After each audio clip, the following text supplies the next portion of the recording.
Philadelphia. Philadelphia એના નામનો અર્થ એ ભાઈઓનો પ્રેમ થાય છે, કે બે ભાઈઓ વચ્ચે જે પ્રેમ હોય એને ફિલાડેલ્ફિયા કહેવાય.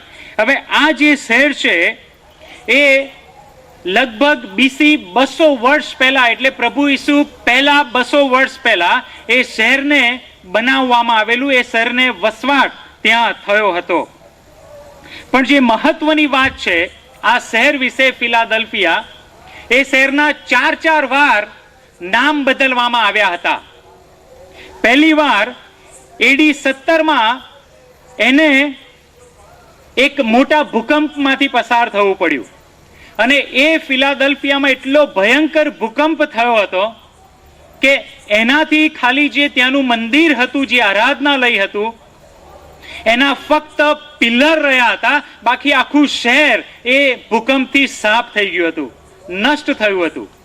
અને એટલે કરીને એના જે લોકો ત્યાં વસવાટ જે કરતા હતા, બધું એમનું મકાનો બધા પડી ગયા, એટલે એમણે એ ફિલાડેલ્ફિયાની આજુબાજુના પ્રાંતમાં જઈને રહેવું પડ્યું હતું. પણ તિબેરિયસ નામનો જે રાજા હતો, એણે આ શહેર પોતાના ખર્ચે ફરીથી વસાવડાવ્યું, ફરીથી એણે મકાનો ઊભા કર્યા, અને લોકો પાછા આવી અને ત્યાં વસવાટ એ લોકોએ ચાલુ કર્યો. અને એટલે એના નામ પરથી નિયો કૈસરિયા એને AD 17માં નામ આપવામાં આવ્યું. બીજી વાર AD 80માં એને બીજું એક નામ આપવામાં આવ્યું, ફલાવિયા. ત્રીજું નામ 5મી સદીમાં એને નામ આપવામાં આવ્યું કે નાનું એથેન્સ. અને ચોથી વાર એને જે નામ આપવામાં આવ્યું આપણે જે જાણીએ છીએ AD 172માં ફિલાડેલ્ફિયા. ફિલાડેલ્ફિયા એ ઇમેનિયસ અને આલ્ટસ એ બંને ભાઈઓ હતા. એ રાજા હતો ઇનેમિયસ, અને કોઈક રીતે એવા સમાચાર એના રાજ્યમાં ફેલાયા કે રાજા મરી ગયો છે, અને આલ્ટસ એનો જે ભાઈ હતો એણે રાજગાદી સંભાળી લીધી કે મારો ભાઈ મરી ગયો છે એટલે હું રાજગાદી સંભાળી લઉં. પણ એ સમાચાર ખોટા હતા, એનો ભાઈ મર્યો નહોતો, ઇમેનિયસ હજુ જીવતો હતો. અને જ્યારે પાછો આવ્યો ત્યારે એના ભાઈએ આલ્ટસે બહુ હસતા હસતા એનો જે રાજમુગટ હતો એના ભાઈને પાછો આપ્યો. આલ્ટસે એવું કર્યું નહીં, અને એટલે આ બંને ભાઈઓ વચ્ચે જે પ્રેમ હતો એ પ્રેમને લઈને એ શહેરનું નામ ફિલાડેલ્ફિયા પાડવામાં આવ્યું. હવે આ ફિલાડેલ્ફિયામાં એવું માનવામાં આવે છે કે પરગામનની જે મંડળી હતી એના દ્વારા સુવાર્તા ત્યાં આપવામાં આવી, અને આ જે શહેર હતું ફિલાડેલ્ફિયા, ત્યાં મંડળીની, ખ્રિસ્તની મંડળીની સ્થાપના થઈ. આપણને ખબર નથી કે ખરેખર ત્યાં કોણે કામ કર્યું ને કેવી રીતે થયું, પણ અમુક ઇતિહાસ આ રીતનું કહેશે. પણ જ્યારે આપણે 7મી કલમમાં આવીએ છીએ, પ્રકટીકરણ 3જો અધ્યાય ને 7મી કલમ, ત્યારે પ્રભુ કહે છે કે ફિલાડેલ્ફિયાના માની મંડળીના દૂતને લખ. આપણે રોજની જેમ જોતા આવ્યા છે કે ફિલાડેલ્ફિયાની એ શહેરમાં જે મંડળી છે, એ શહેરમાં જે ખ્રિસ્તના લોકો છે, એમના માટે, એમને ઉદ્દેશીને લખવામાં આવ્યું છે. એ પછી ગમે તે પંથનો હોય, ગમે તે ગ્રુપનો હોય, એના આગેવાન ગમે તે હોય, ફિલાડેલ્ફિયામાં જે ખ્રિસ્તીઓ છે એ દરેકના માટે આ પત્ર લખવામાં આવ્યો છે, કેમ કે પ્રભુ ઈસુ દરેકને પ્રેમ કરે છે. પ્રભુ ઈસુ માટે કોઈ પંથ, કોઈ ડિનોમિનેશન નથી. જે ખ્રિસ્તના નામે ઓળખાય છે, પ્રભુ એને પ્રેમ કરે છે, અને એ એની સાચી મંડળી છે. અને પ્રભુ કહે છે એના દૂતને લખ, એ મંડળીના આગેવાનને લખ, એ મંડળીના પાળકને લખ, એ મંડળીના જે સંદેશ વાહકો છે એમને કહે છે તું આ પત્ર લખ. અને પછી પ્રભુ ઈસુ પોતાની ઓળખ આપે છે કે પ્રભુ ઈસુ કોણ છે, કે જેનો સંદર્ભ એ આવનાર જે મંડળીની બાબત છે એમાં લખેલો છે. ત્યાં પ્રભુ ઈસુ વિશે એવી ઓળખ આપવામાં આવી છે કે જે પવિત્ર છે, જે સત્ય છે. બે બાબત લખવામાં આવી છે કે જે પવિત્ર છે અને જે સત્ય છે. પ્રકટીકરણ 6ઠો અધ્યાય એની 10મી કલમમાં આ પ્રમાણે લખવામાં આવ્યું છે. પ્રકટીકરણ 6:10, તેઓએ મોટે સાદે પોકારીને કહ્યું કે હે સ્વામી, પવિત્ર તથા સત્ય. હવે આ મોટે ઘાટે જે પોકારે છે એ લોકો કોણ છે? જે પૃથ્વી પર સતાવણી પામેલા અને પ્રભુ ઈસુ પરના વિશ્વાસને લીધે જેમને શહીદ કરી દેવામાં આવેલા, જેમણે પ્રભુ ઈસુને કબૂલ કર્યા, એના માટે એમને મારી નાખવામાં આવેલા, એ લોકો એ પ્રભુને પોકારે છે કે પવિત્ર અને સત્ય. અને અહીંયા ફિલાડેલ્ફિયામાં જે લોકો સહન કરી રહ્યા છે પ્રભુના નામે, પ્રભુ એમને કહે છે કે હું એ પવિત્ર છું, હું એ સત્ય છું. અને ત્રીજી જે ઓળખ પ્રભુ આપે છે કે જેની પાસે દાઉદની કૂંચી છે, જે ઉઘાડે છે એને કોઈ બંધ કરશે નહીં, જે બંધ કરે છે તેને કોઈ ઉઘાડતો નથી, એ આ વાતો કહે છે. દાઉદની કૂંચી એ ઈસુની પાસે છે. ઈસુ પવિત્ર છે, ઈસુ સત્ય છે, અને ઈસુની પાસે દાઉદની કૂંચી છે.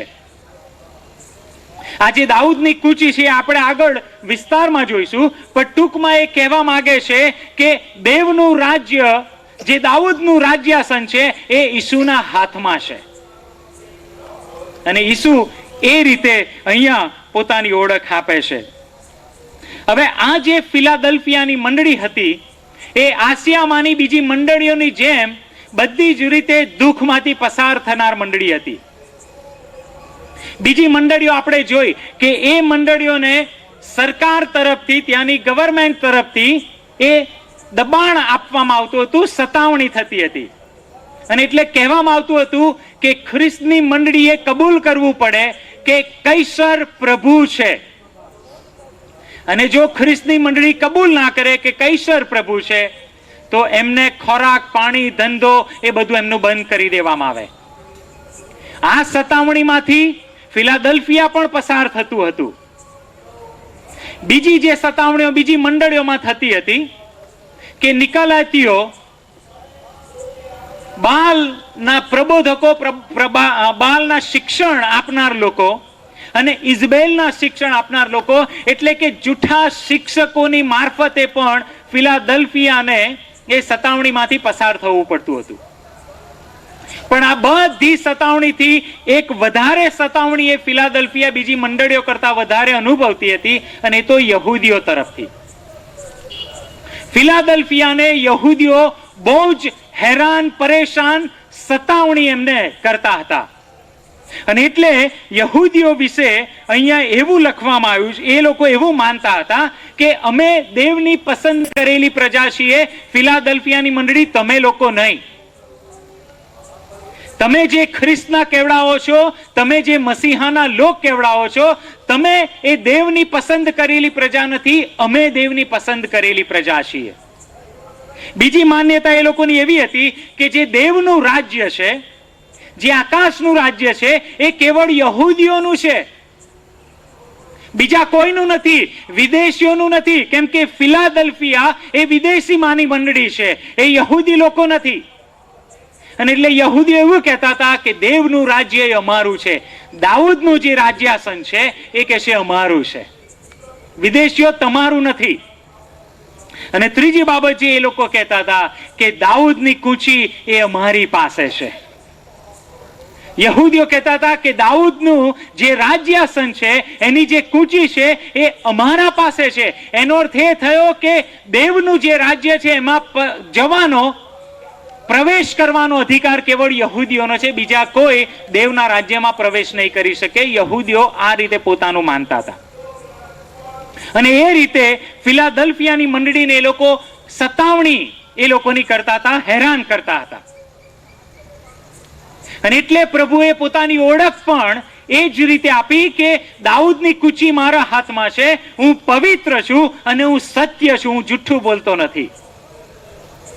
પણ પ્રભુ જ્યારે યહૂદીઓ પોતાના વિશે જે આવી માન્યતા ધરાવે છે, પણ પ્રભુ એ યહૂદીઓ વિશે 9મી કલમમાં શું કહે છે?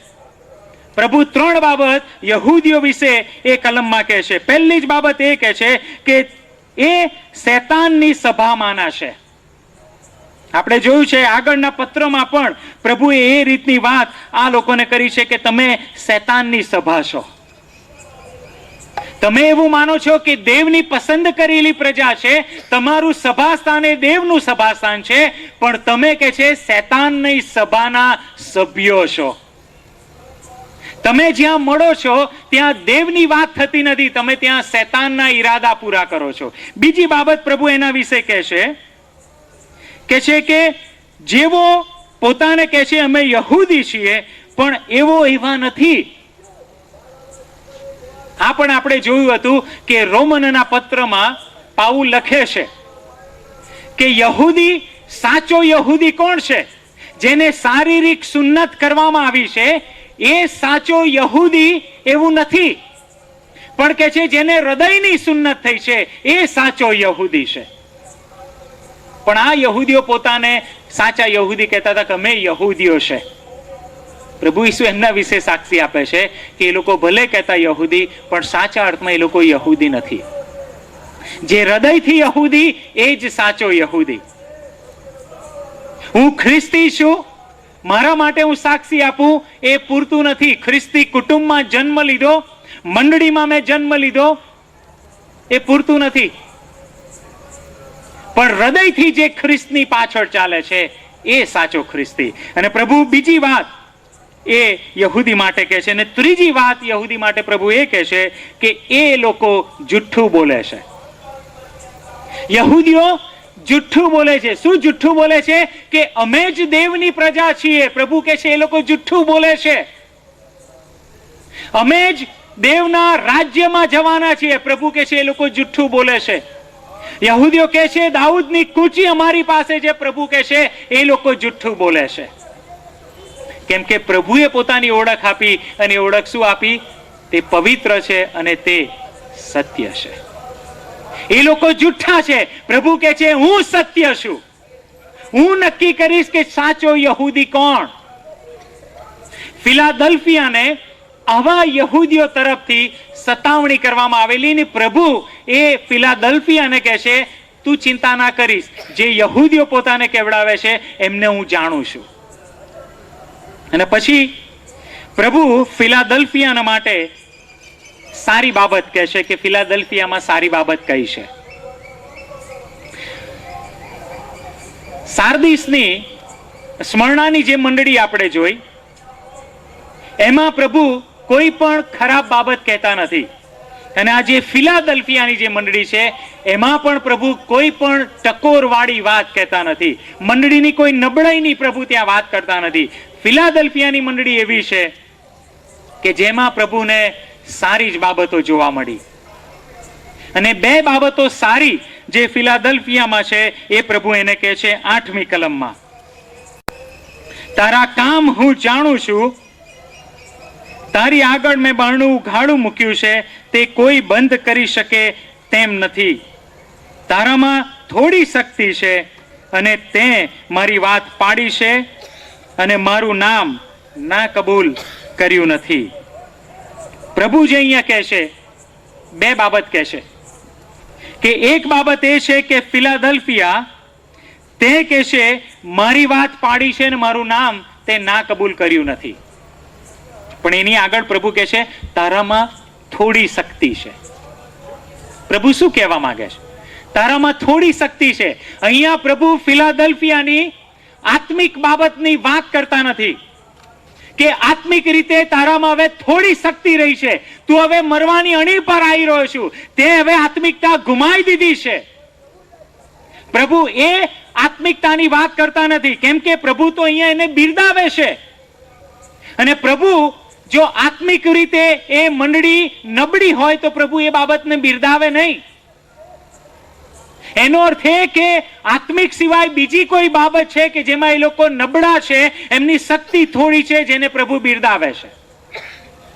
અને અહીંયા જે પ્રભુ બિરદાવે છે એ તો એવું કહે છે કે તારામાં શક્તિ થોડી છે. એનો અર્થ એ કે તું સંખ્યામાં બહુ ઓછો છું ફિલાદલ્ફિયા. બીજી મંડળીઓની જેમ તારી સંખ્યા બહુ ઓછી છે.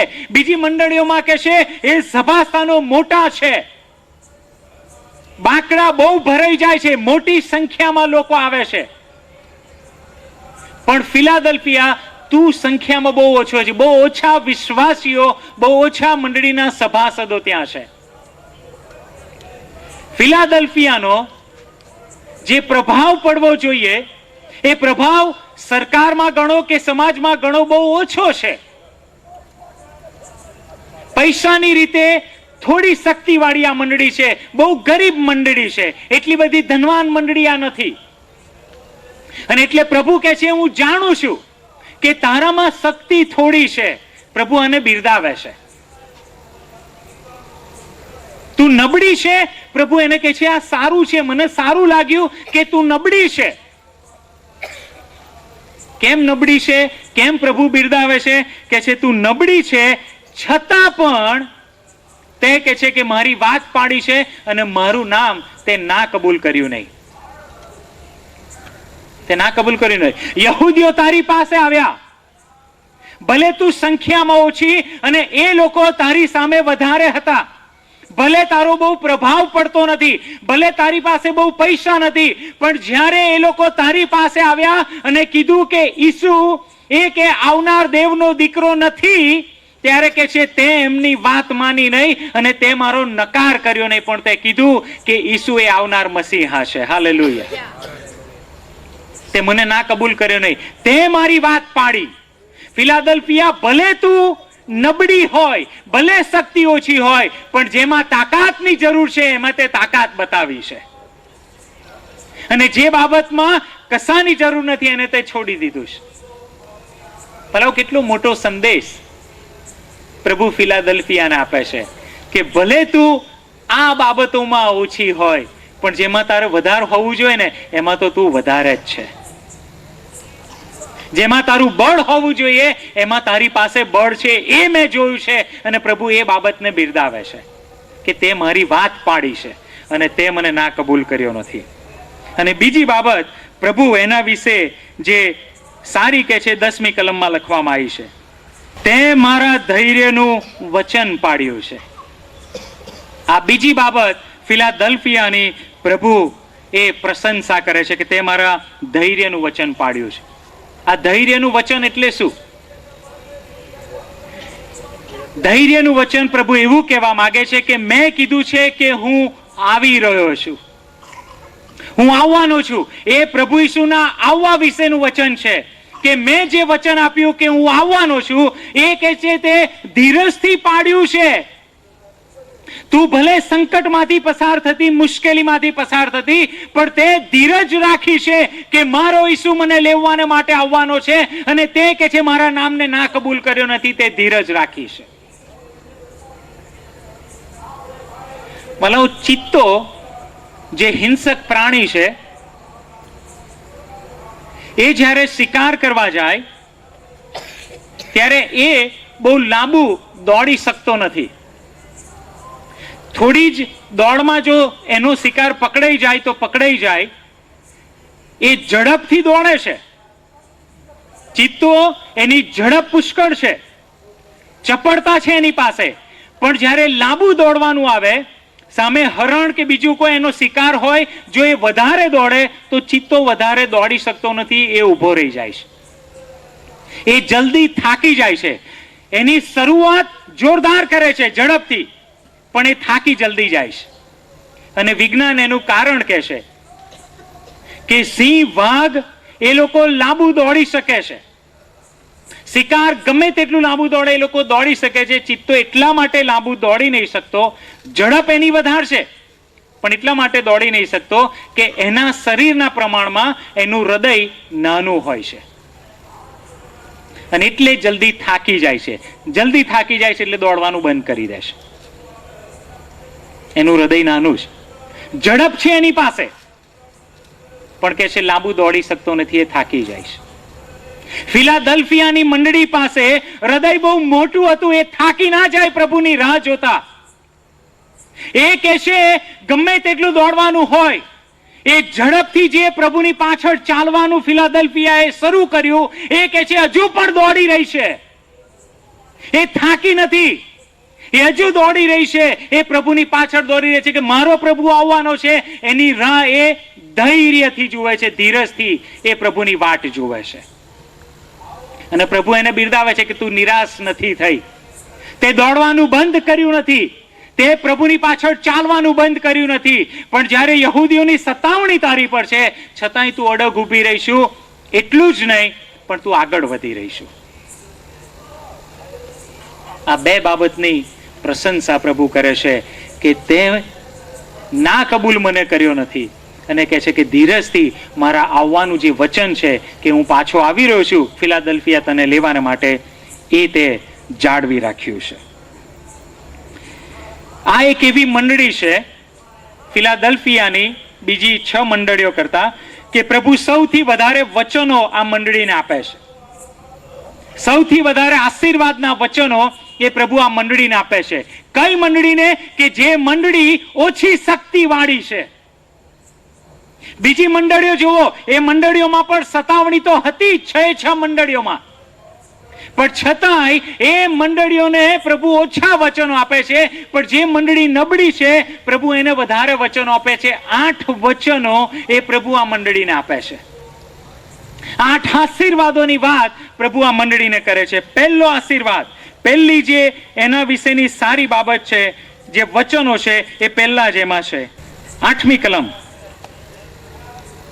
પ્રભુ કહે છે તારું કામ હું જાણું છું, અને પછી કહે છે તારી આગળ મેં બારણું ઉઘાડું મૂક્યું છે, તેને કોઈ બંધ કરી શકે એમ નથી. મેં તારી આગળ બારણું ઉઘાડું મૂક્યું છે. બારણાની વાત કરે છે વાલાઓ. એ બારણું મેં તારી માટે ઉઘાડું મૂક્યું છે. જ્યારે બારણું ઉઘાડું મૂક્યું છે એની વાત કરીએ ત્યારે તમારે મારે યાદ રાખવાનું કે પ્રભુ ઈસુએ પોતાની ઓળખ જે આપી છે કે દાઉદની કૂચી મારી પાસે છે.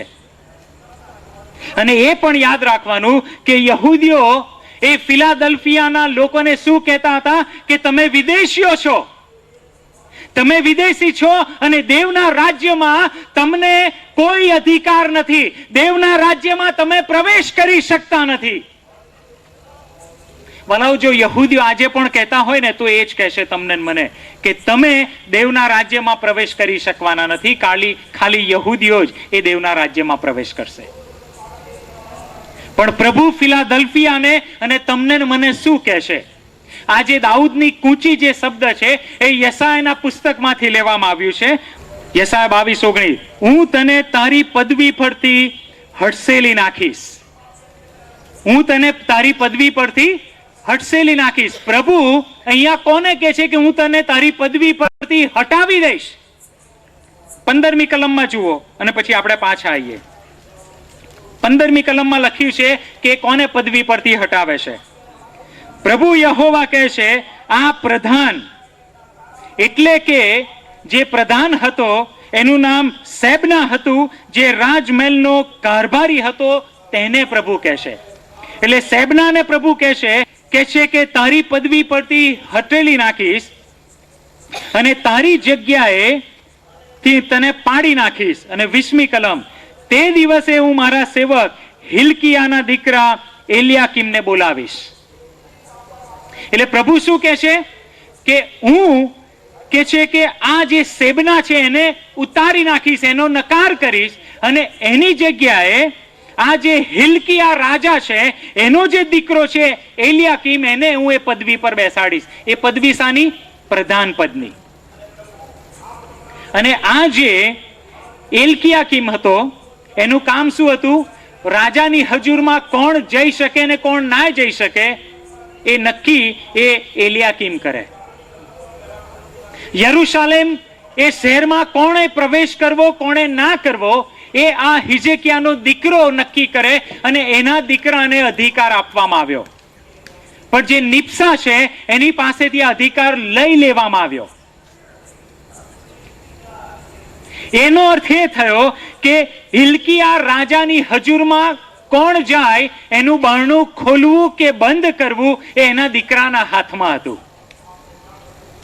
વાલાઓ, યહૂદીઓ શું કહેતા હતા કે વિદેશીઓ તમારા માટે દેવના રાજ્યનું બારણું બંધ છે, અને યહૂદીઓ કહેતા હતા કે દાઉદની કૂચી અમારી પાસે છે, અમે નક્કી કરીશું કે દેવના રાજ્યમાં કોણ જાય. અમે એ બારણું છીએ જે નક્કી કરે છે કે દેવના રાજ્યમાં કોને જવા દેવો ને કોને ના જવા દેવો.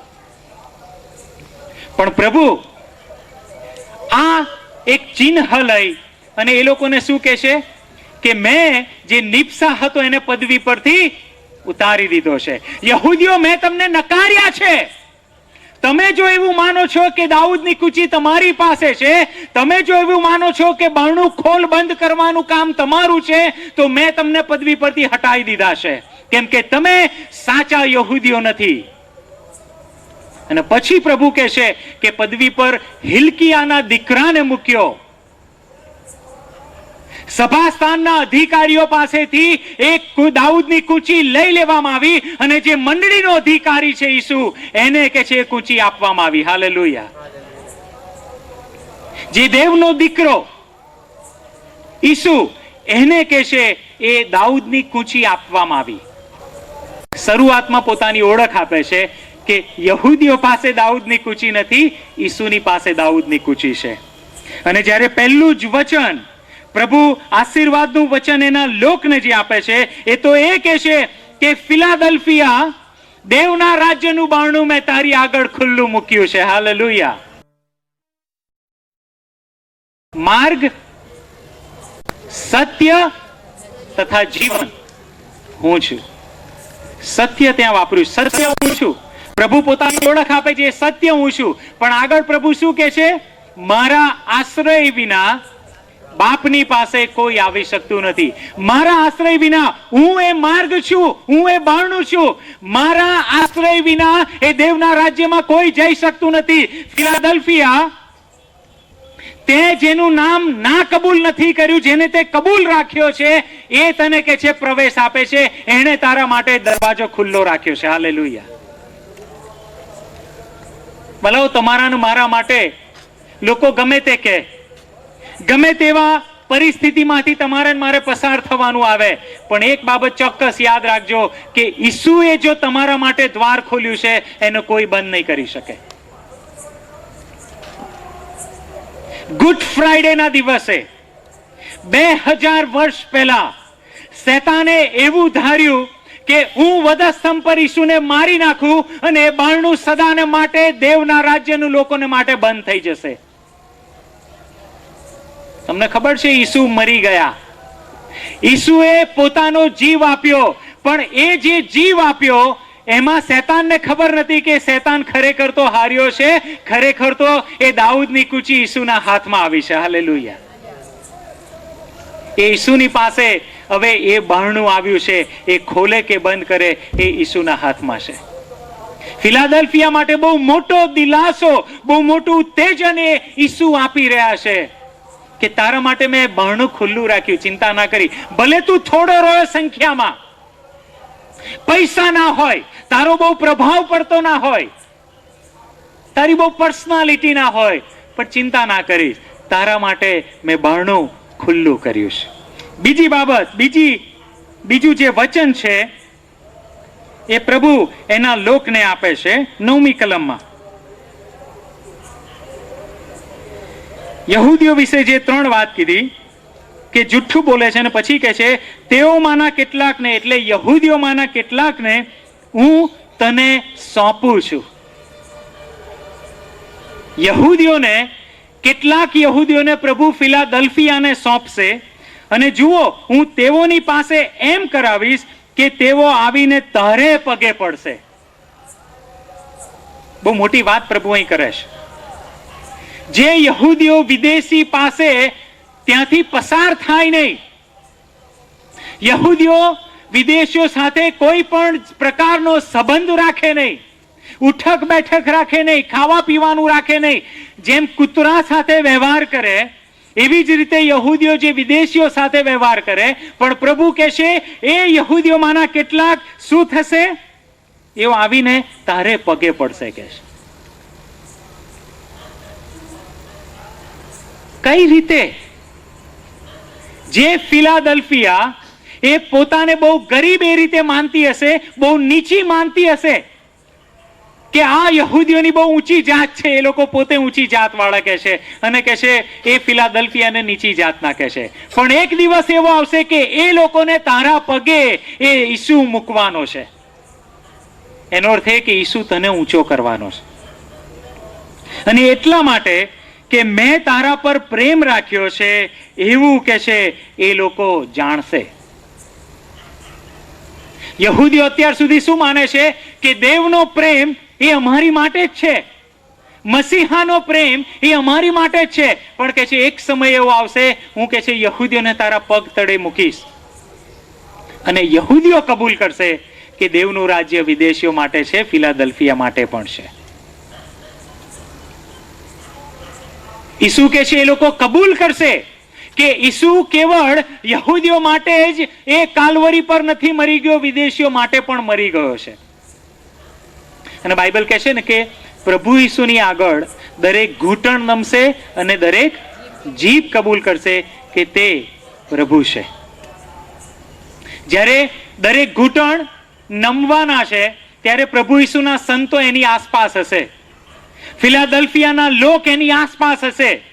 અને ત્યારે કે છે સગળા લોકો જ્યારે નમશે, પ્રભુની આગળ ઘૂંટણે નમશે, ત્યારે એ લોકો ફિલાદલ્ફિયાની આગળ પણ જાણે ઘૂંટણે નમવાના છે, એના પગે પડવાના છે અને કબૂલ કરશે કે ના, તમે ખરેખર પ્રભુના લોક છો, પ્રભુએ ખરેખર તમને પ્રેમ કર્યો છે. અમે એવું માનતા હતા કે પ્રભુનો પ્રેમ ફક્ત અમારી માટે છે. આપણે આ ભૂલ ના કરીએ, આ સમજવાનું વાલાઓ. આપણે એવું ના માનીએ કે ઈસુ ખાલી અમારા એકલાનો છે. પ્રભુએ કીધું કે જે ઘરના છે એ લોકોએ રોટલી નકારી છે, અને એટલે કૂતરા જે ટેબલ પર જે છાણેલા કકડા છે, એ જે કકડા છે એ કૂતરાઓને આપવામાં આવશે, કેમ કે ઘરના લોકોએ ઈસુને નકાર્યો છે. આપણે એવું કદી ના માની લે કે ઈસુ ખાલી અમારો છે. ઈસુ એવા લોકોને ઊંચા કરશે કે જે લોકો એના નામને કબૂલ કરે છે. ઈસુ એ લોકોને કહેશે કે યહૂદીઓ આજે તમને ના કબૂલ કરે છે ને, પણ હું એવું કરીશ કે એ લોકો તમને કબૂલ કરશે કે ના, સાચા ઈશ્વરની પ્રજા તો તમે છો, સાચા યહૂદીઓ તમે છો, હૃદયથી તમે યહૂદીઓ છો, તમારા હૃદયની સુન્નત થયેલી છે. સાચા ઇબ્રાહિમના સંતાન એ તમે છો, વિશ્વાસના સંતાન. ત્રીજી બાબત, ત્રીજું વચન એ પ્રભુ ફિલાદલ્ફિયાને 10મી કલમમાં આપે છે અને એ કહે છે કે તે મારા ધૈર્યનું વચન પાડ્યું છે, તેટલા જ માટે પૃથ્વી પર રહેનારાઓની કસોટી કરવા સારું કસોટીનો જે સમય આખા સંસાર પર આવનાર છે. આજે કસોટીનો સમયની પ્રભુ વાત કરે છે, એ કોની પર આવવાનો છે? આખા સંસાર ઉપર. અહીંયા કસોટી શબ્દ વાપર્યો છે, પરીક્ષણ શબ્દ વાપર્યો નથી. કસોટી, વિશ્વાસની જે કસોટી થાય, પાપમાં પડવા માટેનું પરીક્ષણની વાત નથી, વિશ્વાસની કસોટી. દાનિયેલના પુસ્તક એના 12મા અધ્યાય અને 1લી કલમમાં લખવામાં આવ્યું છે, તમે ઘરે જઈને જોઈ શકો છો. ત્યાં એવું કહે છે કે સંસાર પર હજુ સુધી વિપત્તિ પડી નથી, કસોટી થઈ નથી, એવી વિપત્તિ આવી રહી છે, એવી આવવાની છે. અને આ વિપત્તિ એ સતાવણીની વાત કરવામાં આવી છે, પણ એ આખા સંસાર પર આવશે. પણ પ્રભુ ફિલાદલ્ફિયાને જે વચન આપે છે એ તો એ કહે છે, તેનાથી હું પણ તને બચાવીશ. પ્રભુ એવું કહે છે કે એ જે કસોટી છે, શૈતાન લોકોને બંદીખાનામાં નાખવાનો છે અને એમને રંજાડશે, એમને સતાવવામાં આવશે, એનાથી હું તને બચાવીશ. ભલા અહીંયા પ્રભુ શું એવું કહે છે કે એ સતાવણીમાંથી હું તને બહાર કાઢી લઈશ કે જેથી તું સતાવણી નહીં પામે? એવું નથી. પ્રભુ અહીં એવું નથી કહેતા કે સતાવણીના સમયમાંથી હું તને દૂર કરી દઈશ કે જેથી તને એ લોકો મારી નહીં નાખે, તને મારવામાં નહીં આવે, તને શારીરિક દુઃખ તકલીફમાંથી પસાર નહીં થવા દો. પ્રભુ એવું નથી કહેતા. કેટલીક કલમો આપણે જોઈએ. પ્રકટીકરણનું પુસ્તક 6ઠ્ઠો અધ્યાય એની 9મી કલમ.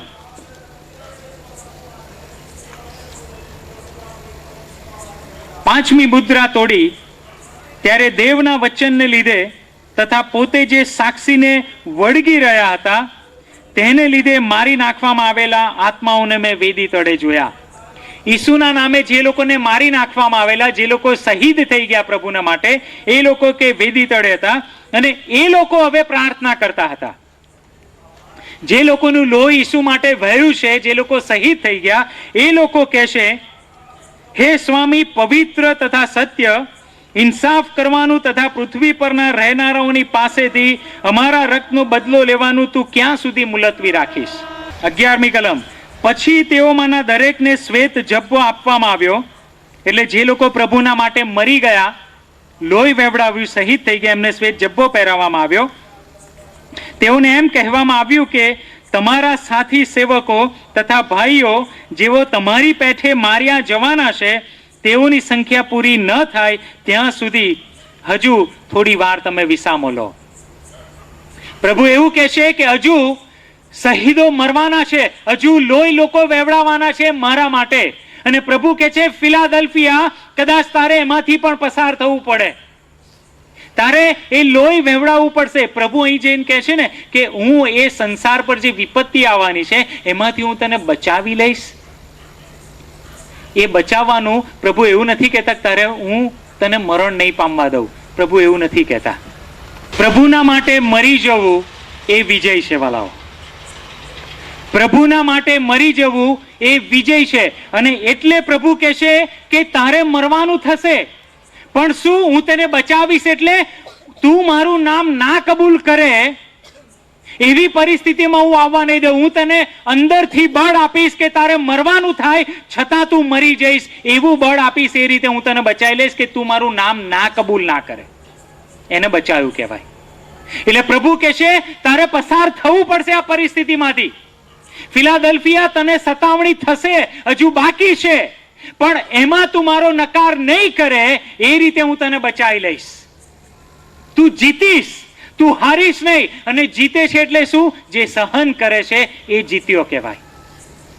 અને એટલે પ્રભુ એ કહે છે કે એ કસોટીના સમયમાંથી હું તને બચાવીશ, એટલે હું તને કૃપા આપીશ કે તું સહન કરી શકે. આગળની વાત જોઈએ, ચોથી વાત જે પ્રભુ એની મંડળીને આપે છે 12મી કલમમાં, કે હું મારા દેવના મંદિરના સ્તંભ તને કરીશ. મંદિરનો સ્તંભ. હવે આપણે જોયું કે AD 1700માં ફિલાદલ્ફિયા શહેરમાં જે ભૂકંપ આવ્યો, એ ભૂકંપમાં આખું શહેર નાશ પામેલું. પણ એ શહેરમાં જો એક જ બાબત બચી હોય, ઊભી રહી હોય, તો એ મંદિરના સ્તંભ એ જ ઉભા રહેલા, બાકી બીજું બધું ખતમ થઈ ગયેલું. અને પ્રભુ અહીંયા એની મંડળીને ફિલાદલ્ફિયાને ચોથી બાબત એ કહેશે કે હું કહેશે દેવના મંદિરના સ્તંભ તને બનાવીશ. એટલે શું? કે ગમે તેવું વંટોળ આવે, ગમે તેવો ભૂકંપ આવે, પણ તમે ભૂકંપના સમયે જે પિલ્લર ઉભા હતા એવા પિલ્લર દેવના મંદિરમાં હું તમને કરીશ કે તમે ઉભા રહેશો, તમે પડી નહીં જાઓ, તમે ઉભા રહી શકશો, તમને કોઈ પાડી નહીં શકે. અને એ મંદિરમાં, અને મંદિરના જે શોભા છે એ મંદિરના પિલ્લર છે. મંદિરની અંદરની જે સુંદરતા છે એ મંદિરના પિલ્લર છે, સ્તંભ છે. અને પ્રભુ કહે છે મંદિરની સુંદરતા હું તમને બનાવીશ, તમારાથી એ દેવનું મંદિર સુંદર કહેવાશે. યહૂદીઓ જેને નકારે છે, યહૂદીઓ જેને વિચિત્ર લોકો કહે છે, પણ દેવ કહે છે હું તમને સુંદર લોકો કહું છું, હું તમને મંદિરના સ્તંભ બનાવીશ. 5મી બાબત પ્રભુ કહે છે તે ફરીથી ત્યાંથી બહાર જશે નહીં, તે ફરીથી ત્યાંથી બહાર જશે નહીં. જે ભૂકંપ આવ્યો ત્યારે શું થયું? આખું શહેર એ ફિલાદલ્ફિયા જગ્યાને છોડીને બીજે ચાલ્યું ગયું, બીજે વસવાટમાં જતું રહ્યું. પણ જ્યારે શહેરમાં ફરીથી તિબેરિયસે શહેર ઊભું કર્યું ત્યારે એ લોકો આવીને પાછો વસવાટ કર્યો. પણ એનો અર્થ એવો થયો કે જો ફરીથી ભૂકંપ આવશે તો ફરીથી આ લોકો એ શહેર છોડીને એમને ચાલ્યા જવું પડશે. પણ પ્રભુ અહીંયા શું કહે છે કે ફરીથી તેઓ બહાર જશે નહીં. હવે તમે બહાર નહીં જાઓ. કેમ? ગમે તેવો ભૂકંપ આવે, ગમે તેવી સતાવણી તમારી પર આવે, પણ કે છે મંદિરમાં સ્તંભ એવા મેં બનાવ્યા છે, મંદિરમાં હવે તમને ઊભા કરવામાં આવ્યા છે કે તમે હવે બહાર જશો નહીં, તમે ઊભા જ રહેશો. દેવની હજુરમાં તમને ઊભા રાખવામાં આવશે. કોઈ તમને હવે એ દેવના મંદિરમાંથી બહાર કાઢી નહીં મૂકે.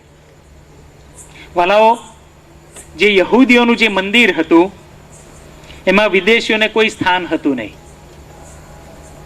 વિદેશીઓને તો છેક એકદમ બહાર મંદિરનું જે આંગણું હોય ત્યાં એમને ત્યાં સુધી જ આવવા દેવામાં આવતા હતા, એની આગળ એમને આવવા દેવામાં નતા આવતા. પણ પ્રભુ અહીંયા શું કહે છે? પ્રભુ કહે છે એ જવા દો હવે બહાર, હું તો તમને મંદિરમાં સ્તંભ બનાવું છું, અને એનાથી વિશેષ એવી રીતે કે હવે તમે આ મંદિર છોડીને બહાર જવાના નથી, કોઈ તમને કાઢી નહીં નાખે. એ મંદિરમાં તમે ઈશ્વરની ઉપસ્થિતિમાં કાયમ માટે રહેવાના છો, ઈશ્વરની હજુરમાં કાયમ રહેવાના છો. પ્રભુ અહીંયા જે વાત કરે છે એ અનંત જીવનની વાત કરે છે, કે કાયમ તમે દેવની હજુરમાં રહેવાના છો. છઠ્ઠી બાબત, પ્રભુ ફિલાદલ્ફિયાને વચન આપે છે, તેના પર દેવનું નામ હું લખીશ. ફિલાદલ્ફિયા પર હું કે છે મારું નામ લખીશ. દેવનું નામ ફિલાદલ્ફિયા પર લખવામાં આવશે. એનો અર્થ શું થયો? એનો અર્થ એ થયો કે જેની પર દેવનું નામ લખવામાં આવે એ હવેથી દેવની માલિકીનું થઈ ગયું. હાલેલુયા. દેવ એનો માલિક થયો. અને એટલે રોમનના પત્રમાં 8મા અધ્યાયમાં પાઉલ કહે છે કે હવેથી તમને કે છે એણે પોતાના દીકરા બનાવ્યા છે. ઈશ્વરે તમને ને મને એના દીકરા દીકરી બનાવ્યા છે, એના કુટુંબના સભ્ય બનાવ્યા છે. એનું નામ તમને ને મને આપવામાં આવ્યું છે, અને એ કહે છે કોઈ છીનવી લેશે નહીં. હવે તમે એની માલિકીને થઈ ગયા. ફિલાદલ્ફિયા, તું મારો છે. ભલે યહૂદીઓ તને નકારતા, ભલે તારામાં ઓછી હવે શક્તિ રહી હોય, પણ તું મારો છે. હું મારું નામ તને આપું છું, હું તારો માલિક બનું છું. અને એટલે આપણે જ્યારે દેવના થઈએ છીએ ત્યારે પાઉલ શું કહે છે વાલાઓ, કે હવેથી હું નહીં પણ ખ્રિસ્ત મારામાં જીવે છે. કેમ ખ્રિસ્ત જીવે છે? કેમ કે હવે હું એનો થઈ ગયો. હવે એ મારો માલિક છે. પહેલા પાપ મારું માલિક હતું, હું પાપના બંધનમાં પહેલા હતો, પણ હવે મારો માલિક એ પવિત્ર ઈશ્વર થઈ ગયો છે. અને એટલે દેવ કહે છે હું મારું નામ તમને આપીશ, હું તમને મારા લોક કરી દઈશ. આગળની વાત, 7મી બાબત પ્રભુ કહે છે કે મારા દેવના શહેરનું નામ પણ એને હું આપીશ. દેવના શહેરનું નામ. દેવના શહેરનું નામ એટલે પ્રકટીકરણ 21મો અધ્યાય એની 1લી અને 2જી કલમ. 21 1લી અને 2જી કલમ.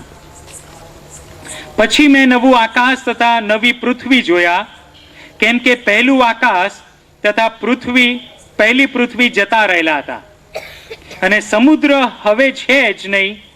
વળી મેં પવિત્ર નગર નવું યરુશાલેમ દેવની પાસેથી આકાશમાંથી ઉતરતું જોયું, અને જેમ કન્યા પોતાના વરને સારું શણગારવામાં આવેલી હોય તેમ તે તૈયાર કરેલું હતું. નવું નગર, નવું શહેર એ પ્રભુ એને આપે છે. એનો અર્થ શું થયો? કે નવી નાગરિકતા. ફિલાદલ્ફિયાને અત્યાર સુધી તો ફિલાદલ્ફિયાની નાગરિકતા એ દુનિયામાં આપવામાં આવી છે, પણ ઈશ્વર કહે છે હું તને એક નવી નાગરિકતા આપું છું. કહે છે કે નવી નાગરિકતા તમને મને આપવામાં આવે છે. સવારે આપણે જોયું કે તમે જ્યારે હલવાનને લો, હલવાનને સ્વીકારો, ત્યારે તમારે શું કરવાનું? કમરબંધ બાંધવાનો. તમારી કમરને બાંધી દો, પગમાં જોડા પહેરી લો અને હાથમાં લાકડી લો. એટલે શું? કે હવે તમે મુસાફરી કરવાના છો, તમે અહીંયા કાયમ રહેવાના નથી. તમારી નાગરિકતા અહીંયાની નથી, તમારી નાગરિકતા એ નવા યરુશાલેમની છે. હાલેલુયા. કાયમ અહીં રહેવાના નથી. તમને ખબર છે અમેરિકાના વિઝા તમને કદાચ ના મળે, ઓસ્ટ્રેલિયાના વિઝા ના મળે, ત્યાંના સિટીઝન તમને થવાનું ના પાડે, એ સરકારો ના પાડે કે અમારે આ લોકોને જોઈતા નથી, ભારતમાં જ રાખો. તમને ત્યાંની નાગરિકતા કદાચ ના મળે, પણ દેવ કહે છે એ આકાશની, એ સ્વર્ગની નાગરિકતા ઈશ્વર તમને મને આપે છે. એ નવું યરુશાલેમ, નવું શહેર, નવી નાગરિકતા, નવા લોક, નવા સંબંધ, એ ઈશ્વર પોતાના શહેરમાં, પોતાનું જે નવું યરુશાલેમ છે એમાં તમને મને રાખશે. ફિલાદલ્ફિયા, ચિંતા ના કરીશ, હું તને કે છે એવા શહેરમાં લઈ જઈશ કે ત્યાં નાગરિકતા કદી તારી જતી નહીં રહે. એવા શહેરમાં. અને 8મી બાબત પ્રભુ એને કહેશે કે હું તને નવું નામ આપીશ. હું તને કહેશે એક નવું નામ આપીશ, એ ઈસુનું જ નામ આપીશ. હવે પ્રકટીકરણમાં 19મા અધ્યાયમાં 2 નામ આપવામાં આવ્યા છે પ્રભુ ઈસુ વિશે. 19મા અધ્યાયમાં 2 નામ આપવામાં આવ્યા છે અને આપણા બાઇબલમાં એને થોડા વધારે કાળા અક્ષરથી લખવામાં આવ્યા છે. 13મી કલમ અને 16મી કલમમાં તરત જ ખબર પડી જાય કે તેણે રક્તથી છંટાયેલો જબ્બો પહેરેલો છે અને તેનું નામ દેવનો શબ્દ છે. દેવની માલિકીમાં સર્જન કર્યા છે, નવું નાગરિકત્વ આપ્યું છે. અને ઈસુ કહે છે હવે હું મારું નવું નામ તમને આપું છું, એ દેવનો શબ્દ. અને પછી કહે છે રાજાઓનો રાજા તથા પ્રભુઓનો પ્રભુ. હાલેલુયા. એ રાજાઓનો રાજા છે. ભલે તમને અહીંના રાજાઓ કે છે માન ના આપે, તમારી સતાવણી અહીંયા થાય, પણ યાદ રાખજો કે એ રાજાઓનો પણ રાજા હું છું, એ પ્રભુઓનો પણ પ્રભુ હું છું. આ નવું નામ કે ફિલાડેલ્ફિયા હું તને આપીશ. 8 આશીર્વાદો, 8 વચનો, ખાતરીદાયક વચનો એ પ્રભુ ફિલાડેલ્ફિયાની મંડળીને આપે છે કે જે મંડળીમાં પ્રભુને કંઈ પણ ખોટ મહેસૂસ થઈ નહીં, ખોટ લાગી નહીં. પ્રભુ બહુ વિશ્વાસુ સાક્ષી છે અને એની આંખો કે છે અગ્નિની જ્વાળા જેવી છે. એ મનને અને અંતઃકરણને પારખે છે. એને બધું ખબર છે. જો ફિલાડેલ્ફિયામાં ઉણપ હોત તો પ્રભુ કહે કે તારામાં ઉણપ છે, પણ એનામાં કોઈ ઉણપ હતી નહીં. અને પ્રભુ એને 8 બાબતોથી બળવાન કરે છે. અને પછી છેલ્લે પ્રભુ એને વચન આપે છે 11મી કલમ કે તારે હું વહેલો આવું છું, તારું જે છે તેને તું વળગી રહે, કોઈ તારો મુગટ લઈ લે નહીં. અહીં શું કહે છે? હું વહેલો આવું છું. પ્રભુએ 4 વાર જે 7 મંડળીઓને પત્ર લખ્યા એમાં પ્રભુ 4 વાર એની મંડળીઓને, અલગ અલગ મંડળીઓને કહે છે હું આવું છું. સૌથી પહેલા એફેસસને પ્રભુએ કીધું કે હું આવું છું. અને ત્યાં શું કીધું? હું કેમ આવું છું? તારી દીવીને હું ખસેડી લઈશ. બીજી વાર પરગામનને પ્રભુએ કીધું કે હું આવું છું અને કહે છે હું જે 2 ધારી તલવાર છે, એ જે મારું વચન છે, તલવાર એટલે ઈશ્વરનું વચન, એ વચન લઈને હું આવું છું. સાર્દિસને પ્રભુએ કીધું કે હું આવું છું. આવું છું એટલે ચોર જેમ અચાનક આવે છે એમ પ્રભુ ઈસુ કહે છે હું આવીશ અને તારા કામ હું સંપૂર્ણ થયેલા એ જોવા માંગુ છું. અને 4થી વાર પ્રભુ હું આવીશ એ કહે છે ફિલાડેલ્ફિયાને, કે છે હું આવવા માંગુ છું. અને જ્યારે પ્રભુ ફિલાડેલ્ફિયાને કહેશે હું આવું છું, ત્યારે પ્રભુ ફિલાડેલ્ફિયાને મહિમાવંત કરવા માંગે છે કે હું આવું છું ત્યારે તને મહિમાવંત કરવા માટે આવું છું. તને શિક્ષા માટે આવતો નથી, તને ખસેડવા માટે આવતો નથી, તારા કામ સંપૂર્ણ થાય એવા જોવા આવતો નથી. તારા કામ સંપૂર્ણ જ છે. તું પોતાની જગ્યાએ વ્યવસ્થિત છું, પણ હું તારી પાસે જ્યારે આવું છું ત્યારે તને મહિમાવંત કરવા આવું છું.